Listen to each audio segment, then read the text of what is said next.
Hello students, welcome to this third session in the series on Loyalties, the famous play written by John Galsworthy. In the previous session, we have discussed in detail about the characters of this play, which is a drama in 3 acts. And with this session, we are going to begin with the plot analysis. We are going to talk about the storyline of this play, and in this session, we will focus on the first act of this play. Students, as we all know, whenever we study a drama, whenever we go to theatre to watch a play on stage, the act 1 plays very important role as well as the introduction of the theme of the play is concerned, introduction of the main characters and their roles are concerned, and as far as the setting of the tone of the play is concerned. So the same is true with the act 1 of this play also.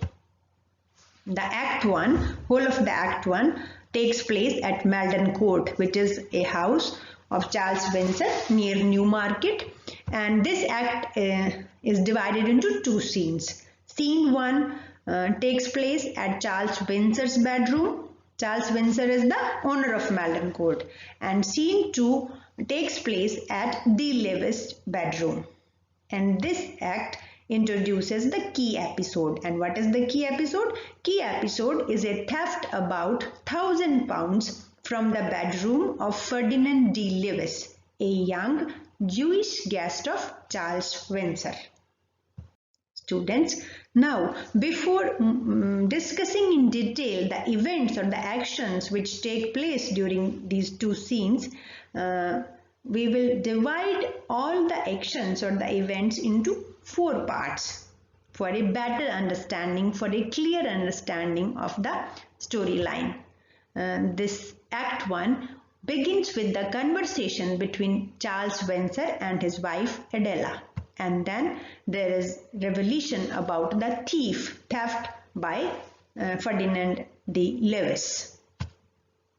Thirdly, there are the important thing is the responses of Windsor, Adela and the other guests towards the theft and towards the police investigation for the theft.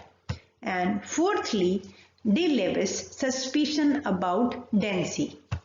And lastly, how Windsor and Canning react towards D Lewis' suspicion. So all the events, they happen in this very order in this act 1. Now first have a look at the actions which take place in the scene 1 of the act 1. The story opens at Malden Court, and there is an opening dialogue between Charles Windsor and his wife Lady Adela, and this dialogue provides us information about 2 important characters of the play. One is Ferdinand D Lewis and another is Captain Denny, and their conversation also indicates towards racial prejudices regarding Jews as prevalent in contemporary England. That is one of the themes of this play. This is also introduced in this very first dialogue between Charles Windsor and Lady Adela, and from this very dialogue we come to know about Ferdinand D Lewis, who is a Jew, and his father was a carpet seller, but he is fortunate enough to grow enormously rich, and he has recently won 2 horse races. Third important thing about him which we must know, that he is ambitious to gain prestige in social circles, and he is trying hard to get membership of the prestigious jockey club to get social distinction. And he had that very day when the play opens, he lost a bet of £10 to another guest, Denny. And although he has lost a bet from Denny, but he ridicules, he makes fun of Denny for doing parlor tricks for money, because Denny has just won that bet of £10 for just a trick of jumping over a bookcase. So he makes fun of Denny for such things. and then he's as a guest in Malden Court. Now, who is Captain Roland Denny? We have discussed in detail in the previous session on character. Here, just I'll repeat for your information that he is a retired army officer, and why he has resignated from army or why he has left army is not clear, as Charles Windsor tells his wife. But his excuse, however, is that now there being no fighting, the army life is too dull for him. So he is introduced as a man who loves adventure, life of adventure. And when the play opens, he presented in a financial difficulty, and just to get some money he performs a parlor trick like jumping over a bookcase and then win over that bet of £10 from D Lewis. And now his host Windsor, he is not able to understand the young captain, although he likes him. He is not able to understand that why sometimes he behave in a strange way. So while talking to Lady Adela, Windsor says that he is a queer chap. And another information which Windsor and Lady Adela share with the audience or the reader, that Dancy has recently married to a beautiful young lady, Mabel. And now, along with Dancy and D Lewis, the other two guests who are staying at Malden Court, they are also introduced. They are Margaret Orme, a society girl, and another one army officer, Charles Canning, is also staying over there. And when the story opens and this discussion or the dialogue between Charles Windsor and Lady Adela is going on, suddenly there is a knock at the door of their bedroom, and D Lewis comes over there, and D Lewis informs them that someone has stolen his money, that is £970. When Charles Windsor inquires about the details about that money and all, then D Lewis tells that he made the money by selling rosemary filly. Students, rosemary filly is the name of a mare which D Lewis has bought from Captain Denny, and now he has sold that very mare to Cantman the bookie with a profit, and that bookie has paid him the amount in cash, and after coming back to Malden Court he had just put that money under his pillow and he went to take bath, and then in between someone has stolen the money. Now in his heart and hearts he suspects that the money has been stolen by Denny, because who bore a grudge against him for making such a splendid mercenary transaction on rosemary, because he has just sold rosemary with that profit. So how Denny can like this very profit of D Lewis? So when he suspects, and now at the same time he wants that the case should be examined by the police, so he insists Charles Windsor to call police, but Charles Windsor is not willing to do so, but he has to reluctantly, he has to unwillingly do so, and the police is informed. And meanwhile, before the arrival of someone from the police, Treasure, the butler, is called, and then butler, for the esteem of the servants, he suggests that they cordon round the house and a complete search so that the servants in the household may not be needlessly suspected, because generally it's a tendency that whenever there is a theft in a house, the servants are accused. So just for this, that he said that before the arrival of the police a complete search should be done. The same is done, and now General Canning is called to Charles Windsor's room for consultation. Margaret Orme, Captain Denny and Mabel, they also appear on the scene for a little while, and they all regret that the police should not have been informed to the house of a gentleman like Charles Windsor. And finally the scene 1 closes at the appearance of Inspector Dade at Malden Court. Now In the scene 2, the story shifts to D Lewis' bedroom. The scene begins with the investigation by the inspector.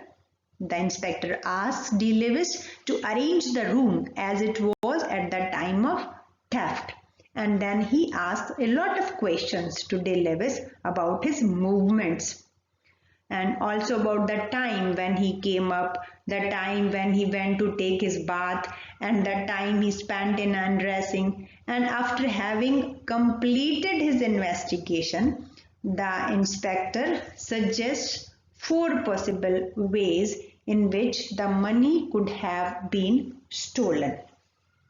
And then he starts working on those 4 possibilities. First of all, he checks the keys of the all rooms.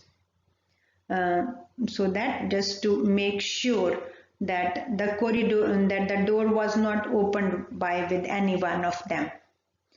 Then after having completed his investigation inside the room, the inspector goes out to examine the ground outside the house to search for footmarks.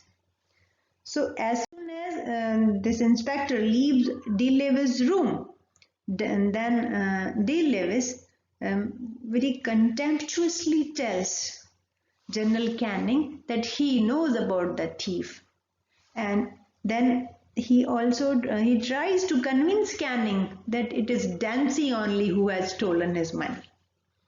Students, point to be noted that this Ferdinand D Lewis is telling all these things to General Canning in the absence of police inspector. Police inspector is not there, and when he just we can say indirectly or directly he is suggesting that money has been stolen by Captain Dancy. But General Canning, he understands the insinuation. He tells him that Dancy is a soldier, Dancy is a gentleman, so how Dancy can be a thief? But he says that I'm sure that this Dancy has stolen the money. Then now there is a hot debate between both of them, because General Canning, he favors Dancy as a brave soldier, and D. Lewis, being a Jew is prejudiced against Dancy. Now General Canning, he tries his best to persuade D. Lewis to withdraw his accusation, but D. Lewis is not ready at all. He refuses. So Dancy is also called in. Canning asks him that if he has any knowledge of D. Lewis' money, but Captain Dancy shows his ignorance. So just for a while he comes to D. Lewis' room and then he leaves his room. Now after departure of Dancy, now General Canning wants D. Lewis not to tell anything to the police inspector Deed, and he tells that if he does so, if D. Lewis tells anything to the police inspector, he would be turned out of the English society. And meanwhile, Canning also begins to suspect Dancy, because when Dancy came to D. Lewis' room for a while, at that time Canning has very cleverly watched or observed that his arms were wet. So he tells that Windsor that I also suspect Dancy, and Dancy agrees to say nothing. Then D. Lewis agrees to say that I will not tell anybody until I get more proof. Then the scene closes with D. Lewis alone on the stage, and D. Lewis is filled with anger and contempt against the warning which is given to him by General Canning and Charles Windsor. So he calls them rats contemptuously, that they are just blackmailing him, that he will not be a distinguished member of English society. He will not be a member of the jockey club. So he just hates these people for their prejudiced behavior. And this is how the